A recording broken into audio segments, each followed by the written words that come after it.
Hello everybody, I'm back. I'm another hot mess. We are still camping. This is the third batch out of 5 batches that I'm going to be making.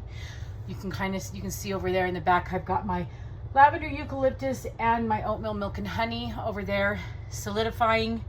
Saponifying, I guess, is the correct term. They're actually almost ready to cut. They're that hard right now. I am going to let them wait until tomorrow because the heat coming off the lavender eucalyptus is a bit crazy. And I can't wait to show you the oatmeal milk and honey. Because, I don't know. Right now I'm kind of feeling like it was a fail.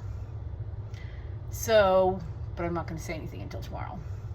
So the one we're going to be working on now is the wild raspberry and tangerine. Whoops, that's not it. This is the one from Ohio Fragrance Company. This one, let me grab my glasses because I can't see. I might have to make some adjustments to the light. We're coming to the end of the day here, so we've got the sun setting right over here. In just a little bit, it's going to start shining through. We have a lot of cloud cover today. The guys came in and were in here most of the afternoon because of the clouds. So I wish I had a bar of soap to show you, but this wild raspberry tangerine smells really, really good. But it does have some, I think it has some vanillin in it or something that kind of darkens it a little bit, because last time I did it in the purple, let's see, my favorite one, Flash Dance. We did Flash Dance, and the tangerine I did is in Tangerine Dream. And they actually darkened, and then I just used the natural color for the white portion of it, and it actually kind of went a yellowy tan color. So for this one, I'm actually going to be doing the same thing I did last time. I'm going to be splitting it off into 3 colors. Same thing I did for my lavender eucalyptus. I'm going to split it off into 3 colors, and then I'm going to, I might have to put my oils in the microwave for a minute. It is very cloudy. So I think I'm going to pour some in here. Well, I got to undo the bread fly. So, and for those of you who may have never joined me before, welcome. My name is Lynette, and I am the owner of the Skin Candy. And I will leave it up in one of the corners above, the link to the Soaping in the RV series. So for those of you, run down really fast, who haven't seen the other 2 videos,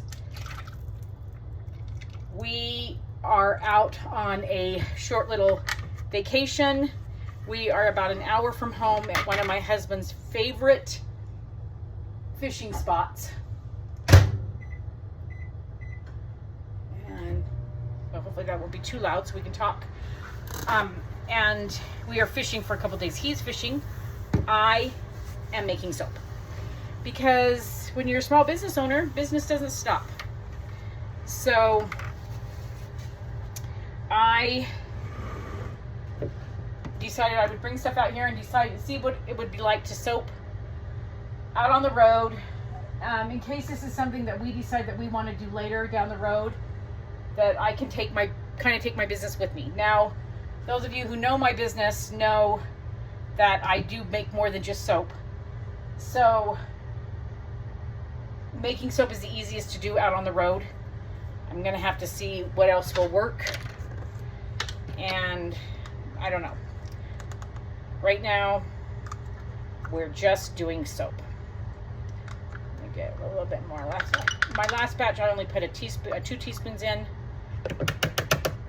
and it wasn't very dark. So we're gonna put 3 teaspoons in this time. I'm gonna put a little bit of my oil. Now my additives, that was a lot. Oopsie. That's okay. It'll still get mixed in. So my additives have already been added in, but they've been sitting for so long they've kind of all, I don't know if you can see down the bottom right there. Yeah, that's my coconut. No, this is a goat's milk soap. My goat's milk, my kaolin clay, my colloidal oats, everything in there. So there's my orange. And again, that's Tangerine Dream by Mad Micas. Of course it's by Mad Micas. Why wouldn't it be? And then I'm going to do my flash dance. And I am going to be adding white, my Snow White by Mad Micas, to the base of my oils. We're going to be doing an in the pot swirl. I did not bring my hanger tool, so I'm just bringing my doing the in pot swirl, and they turn out beautiful on the in the pot swirl anyway. Oh, now it's a little quieter in here. I have the windows open, but my air conditioner is running, so I had to run through its cycle first before it would shut off. So we have had this trailer since February of this year. It was kind of a funny story. My husband and I were looking into getting, well, we were looking at trailers. We said we wanted to go look for trailers. And well, I'm going to let that settle for a minute so I can pour the oils in. I'm going to measure out my fragrance oil. But we went out to go look for trailers. All we were going to do was look. And we ended up signing on a trailer that night. When we went there, they happened to be doing a huge sale. And I mean, I don't know. I don't know what they would call a huge sale, but we got it for a really good deal. And we decided, what the heck, we'll go ahead and do it. Because the trailer that we have was like a 26-foot tongue pole, no pop outs, very old. It's like a 2000, I believe it's like a 2006 or something like that. And oh my gosh, this smells so good. Oh, it smells yummy. And it had no pull outs in it, and so it was very narrow. It was very hard to get in and out. Trying to get around the person that you're, in the trailer with. It was just kind of a pain. So this has got two pop outs. One of the pop outs I kind of feel, I don't know, I feel like it was a little unnecessary. They could have done it a different way. Let me get a temperature reading on this and see if this is going to be, oh yeah. See, that warmed that up nicely. I don't mind doing it at room temperature, but when it starts getting cloudy, I feel like it has a hard time, the lye has a hard time leaching or clasping onto the oil molecules, I guess. Is that what I'm trying to say? I'm not scientific in any way. So I know that when you're doing wax for candles, you want the candle, you have to have the wax to be at a certain temperature so the molecule expands so that the fragrance oil can get in there and bind with the wax molecules. And I kind of feel like that's the same concept for soap making. When you're making your soap, you want to have you can have it at, they say room temperature, but it's going to take longer to come to trace, and you could get false trace. I have had that happen a couple times. The soap has always turned out great because I, always end up mixing it more because when I go into colors and whatnot. But for the most part, oh, that's my theory. That's my theory, and I'm sticking to it.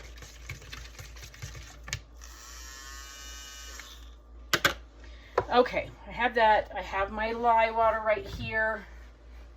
Let me get a temperature on that. Oh yeah, it's 77. Get some glovies.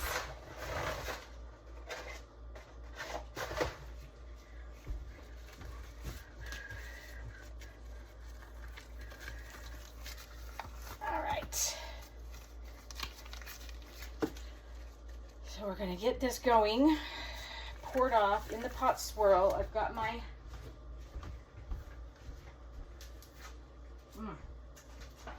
I am all of a sudden really, really tired. So this, if you guys recall, this soap tends to accelerate.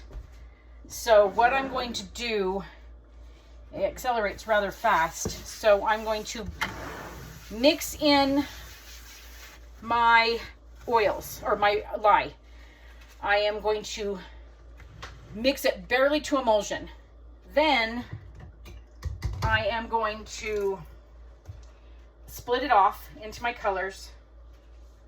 Oh, what did I do with my immersion blender? Oh, there it is. And then I'm going to split it off into colors. After I get the colors mixed in, I'm going to add the fragrance. Because last time that seemed to give me a little bit of time to work on it. And if I do this barely to emulsion, if I get this barely to emulsion, I found that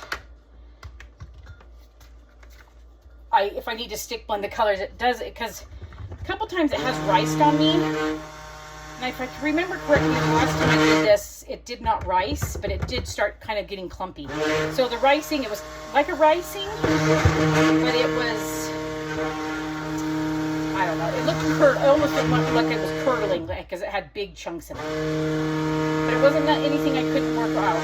So I'm just going to give this a good stir, get everything mixed in really good, emulsified all those additives.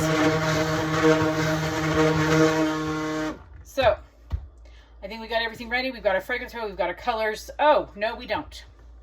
Oh, I'm so glad I remembered that. Let me put that down so this doesn't flip out. I need to get my white mixed in because I'm not going to do the powder. So, I already mixed that up. Oh well. Have to deal with it.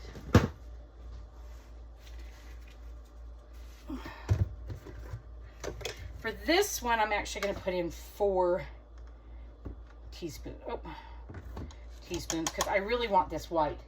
And it doesn't look like the white in my lavender eucalyptus is going that white.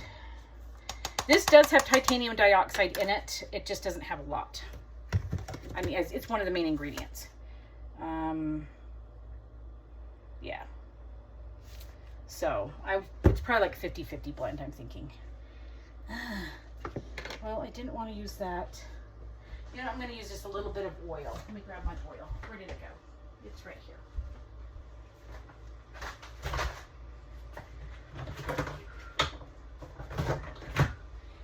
If you guys hear noise in the background, I apologize. Well, I mean, sorry, not sorry. I'm in a campground. So there are people that are going to be pulling up to their camp spot. We do have somebody that's pulling up right next door to us, or right across the road from us. And you will hear people like walking by, little kids, things like that, because we are in a RV park. And this really doesn't want to mix. I think I'm starting to run out of. Wow. Okay. Oops. That was a lot of, oh well. These will just be part of the unsaponifiables. So I do my super fat at 5%. And so this probably won't even raise it to more than 5%, just the amount I'm using. But you can see I did get a little extra oil in there, a little bit more than I wanted. But this will go into the main batch right here.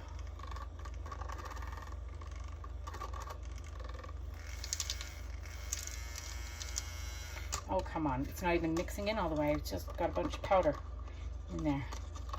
So I'm going to keep mixing this for just a minute, and then we'll get moving. Let me grab. All right. We are good to go, I think. So without further ado, let's get soaping.